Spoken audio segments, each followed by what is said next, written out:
अस्सलाम वालेकुम नाजरीन। ड्रामा से माहिर के नेक्स्ट एपिसोड में आप देखेंगे राहिला जिसने अपनी मर्जी मनवाने की खातिर हबीब के सामने ऐसा ड्रामा रचाया कि हर कोई उसे देखकर परेशान हो गया। और आखिर जैसा राहिला ने चाहा हबीब ने कह दिया, बस मैंने फैसला कर लिया है, मैंने फैसला किया है कि अब मैं तुम्हें अपने घर लेकर जाऊंगा। तो बस फिर इस राहिला की दिली मुराद पूरी हो गई जिसके लिए उसने इतने ड्रामे रचाए थे। जबकि व्यूअर्स दूसरी जानिब आप देखेंगे आमना जो कि मजबूर होकर अपने वालिदैन की बात मानकर ये मुल्क छोड़कर चली गई ताकि फाखिर से दूर रहूंगी और उसे याद भी नहीं कर पाऊंगी। अब ऐसे में एनी जिसने फाखिर को इस तरह से पहली मर्तबा रोते हुए देखा है, वो अपनी बहन से भी ये बात शेयर करती है, मैंने फाखिर को आज तक ऐसे रोते हुए नहीं देखा। और ऐसे वो परेशान भी हुई इस बात को लेकर, न मैं उसके दिल में कभी जगह बना पाऊंगी और ना ही वो मेरे दिल में कभी जगह बना पाएगा।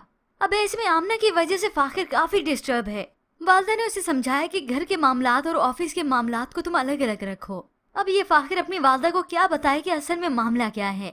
मगर फिर व्यूअर्स इस ड्रामे की कहानी में ट्विस्ट तो उस वक्त आता है जब ये हबीब अपनी मर्जी करता है राहिला को अपने घर लेकर आता है। आयशा जो कि काफी खुश थी और सबको चाय दे रही थी, तो ऐसे में हबीब की आवाज आती है, आओ आओ आजो आजो। तो सभी बाहर के दरवाजे की तरफ मुतवज्जा हुए, मगर जैसे ही राहिला को अपनी नजरों के सामने देखा सबकी हंसी गुल हो गई।